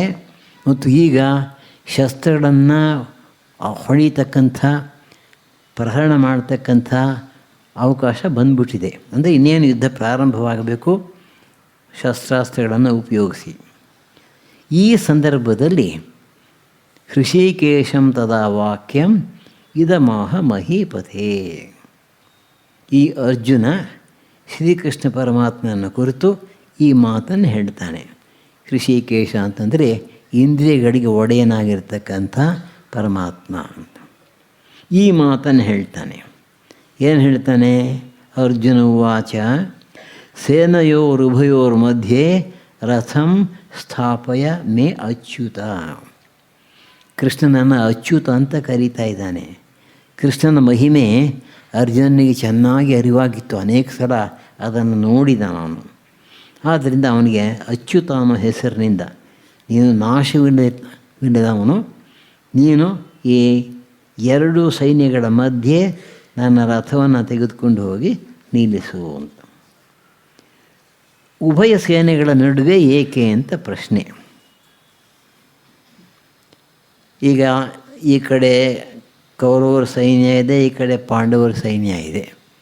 ಇವರ ರಥ ಪಾಂಡವರ ಸೈನ್ಯದಲ್ಲೇ ಇರಬೇಕು, ಇವರ ರಥ ಈ ಕಡೆ ಇರುತ್ತೆ. ಮಧ್ಯ ನೋ ಮ್ಯಾನ್ಸ್ ಲ್ಯಾಂಡ್ ಸದ್ಯಕ್ಕೆ. ಆದರೆ ಇವನು ಹೇಳ್ತಾ ಇರೋದೇನು, ಹತ್ತಿರ ಬಂದು ಈ ಕೌರವರ ಸೈನ್ಯದ ಹತ್ತಿರ ಎರಡು ಸೈನ್ಯಗಳ ಮಧ್ಯೆ ನಿಲ್ಲಿಸಬೇಕು. ಯಾತಕ್ಕೆ ಅನ್ನೋದನ್ನು ಈ ಮುಂದಿನ ವಾಕ್ಯದಲ್ಲಿ ನಾವು ಕಾಣ್ತೇವೆ. ಯಾತಕ್ಕೋಸ್ಕರ ಅಂದರೆ, ಯಾವದೇತಾನ್ ನಿರೀಕ್ಷೆಯಹಂ ಯೋದ್ಧುಕಾಮಾನ್ ಅವಸ್ಥಿತಾನ್ ಕೈಃ ಮಯಾ ಸಹ ಯೋದ್ಧವ್ಯಂ ಅಸ್ಮಿನ್ ರಣಸಮುದ್ಯಮೇ ಯೋತ್ಸ್ಯಮಾನಾನ್ ಅವೇಕ್ಷೆ ಅಹಂ ಯ ಏತೆ ಅತ್ರ ಸಮಾಗತಾಃ ಧಾರ್ತರಾಷ್ಟ್ರಸ್ಯ ದುರ್ಬುದ್ಧೇಃ ಯುದ್ಧೇ ಪ್ರಿಯಚಿಕಿತ್ಸವಃ. ಅರ್ಜುನ ಈಗ ಯುದ್ಧಕ್ಕಾಗಿ ಬಂದಿದ್ದಾನೆ, ಬಹಳ ಉತ್ತೇಜಿತ ಭಾವದಲ್ಲಿದ್ದಾನೆ. ಈಗಾಗಲೇ ಹೇಳಿದ ಹಾಗೆ ಜೈ ದುರ್ಗಾದೇವಿಯ ಪೂಜೆಯನ್ನು ಮಾಡಿದ್ದಾನೆ. ದುರ್ಗಾದೇವಿ ಸಾಕ್ಷಾತ್ತಾಗಿ ಬಂದು ಹೇಳಿದಾಳೆ, ನೀನು ಖಂಡಿತ ಗೆಲ್ತಿ, ಕೃಷ್ಣ ಪರಮಾತ್ಮ ನಿಮ್ಮ ಜೊತೆ ನಿಂತಿದ್ದಲ್ಲ, ಇನ್ನೂ ಸಂಶಯ ಪಡ್ತೀಯಾ ಅಂತೆಲ್ಲ ಹೇಳಿದ್ದಾನೆ.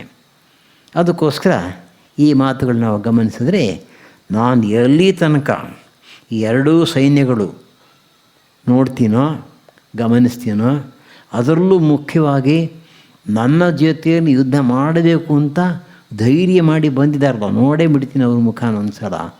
ಕೈಃ ಮಯಾ ಸಹಯೋದ್ಧವ್ಯಂ ಅಸ್ಮಿನ್ ರಣಸಮುದ್ಯಮೇ, ಈ ಯುದ್ಧದಲ್ಲಿ ನನ್ನ ಜೊತೆಗೆ ಯುದ್ಧ ಮಾಡಬೇಕು ಅಂತ ಹೇಳಿ ಯಾರು ಬಂದಿದ್ದಾರೆ ನೋಡೇ ಬಿಡ್ತೀನಿ ಅವರನ್ನು. ಅವರೆಲ್ಲರೂ ಕೂಡ ಯುದ್ಧ ಮಾಡೋಕ್ಕೆ ಭಾಳ ಉತ್ಸಾಹದಿಂದ ಸೇರಿದ್ದಾರೆ. ಆದರೆ ಧೃತರಾಷ್ಟ್ರನ ಕಡೆ ಸೇರಿರ್ತಕ್ಕಂಥವರು ಅವ್ರು ಯಾರು, ದುರ್ಬುದ್ಧಿಗಳು ಅವರೆಲ್ಲ. ಅವರಿಗೆ ಧೃತರಾಷ್ಟ್ರನ ಕಡೆ, ಅವನ ಮಕ್ಕಳ ಕಡೆ ಸೇರಿದ್ದಾರೆ ದುರ್ಬುದ್ಧಿಗಳು. ಮತ್ತು ಆ ದುರ್ಬುದ್ಧಿಯಾಗಿರ್ತಕ್ಕಂಥ ದುರ್ಯೋಧನನಿಗೆ ಪ್ರಿಯವನ್ನು ಉಂಟು ಮಾಡಬೇಕು ಅಂತ ಸೇರಿರ್ತಕ್ಕಂಥವ್ರು. ಈ ಶತ್ರುಗಳ ಮುಖ ನೋಡೇ ಬಿಡ್ತೀನಿ ಒಂದು ಸಲ ಅಂತ. ಇನ್ನೊಂದು ಮಾತಿಲ್ಲಿ ಹೇಳ್ತಾರೆ, ಅವರು ಯೋದ್ಧ ಕಾಮರೇ ಹೊರತು ಧರ್ಮಯುದ್ಧ ಕಾಮರಲ್ಲ. ಯುದ್ಧ ಮಾಡಬೇಕಷ್ಟೇ, ಆ ಯುದ್ಧ ಧರ್ಮನೋ ಅಧರ್ಮನೋ ಲೆಕ್ಕಕ್ಕಿಲ್ಲ. ಅದನ್ನು ಕೂಡ ಗಮನಿಸಿ ಪದ ಉಪಯೋಗಿಸ್ತಾ ಇದ್ದಾನೆ. ದುರ್ಬುದ್ಧಿಯಾದ ದುರ್ಯೋಧನನಿಗೆ ಪ್ರಿಯ ಉಂಟು ಮಾಡಲು ಅಷ್ಟೇ, ಅದರ ಹಿಂದೆ ಬೇರೆ ಯಾವ ತತ್ವವೂ ಇರಲಿಲ್ಲ. ಇಲ್ಲಿ ಸ್ವಲ್ಪ ಹಿಂದಕ್ಕೆ ಹೋಗೋಣ ಕಥೆ.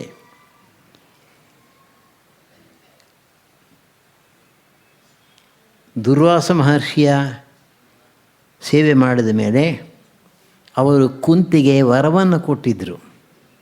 ನೀನು ಯಾವ ದೇವತೆಯನ್ನು ಈ ವರದ ಈ ಶ್ಲೋಕದ ಮೂಲಕ, ಈ ಪ್ರತಿಜ್ಞೆ ಮೂಲಕ ನೀನು ಕರೀತೀಯೋ ಆ ದೇವತೆ ಬಂದು ನೀನು ಏನು ಬೇಕೋ ಆಶೆಯನ್ನು ಪೂರೈಸುತ್ತೆ ಅಂತ. ಈಗ ಧರ್ಮರಾಯ ಮತ್ತು ಭೀಮ ಇವರಿಬ್ಬರ ಜನನ ಆಗಿ ಹೋಗಿದೆ. ಅರ್ಜುನ ಈಗ ತಾನೇ ಹುಟ್ಟಿತಾನೆ. ಆಗ ಒಂದು ಆಕಾಶವಾಣಿ ಆಗುತ್ತಂತೆ.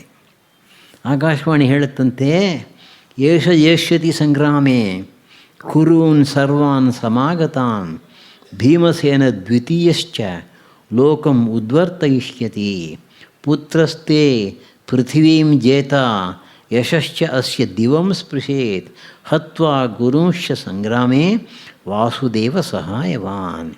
ಈ ಹುಡುಗ ಸಾಮಾನ್ಯನಲ್ಲ. ಆಕಾಶವಾಣಿ ಹೇಳ್ತಾ ಇದೆ ಅರ್ಜುನನ ಬಗ್ಗೆ. ಇವನು ಮುಂದೆ ಬರ್ತಕ್ಕಂಥ ಯುದ್ಧದಲ್ಲಿ ಕುರುವಂಶದ ಎಲ್ಲ ಯೋಧರನ್ನು ಕೂಡ ಗೆಲ್ತಾನೆ. ಭೀಮನಿಗೆ ಎರಡನೆಯವನಾಗಿ ಅವನ ಜೊತೆಯಲ್ಲಿ ನಿಂತ್ಕೊಂಡು ಈ ಲೋಕಗಳನ್ನು ಅಲ್ಲಾಡಿಸ್ಬಿಡ್ತಾನೆ ಅಂತ.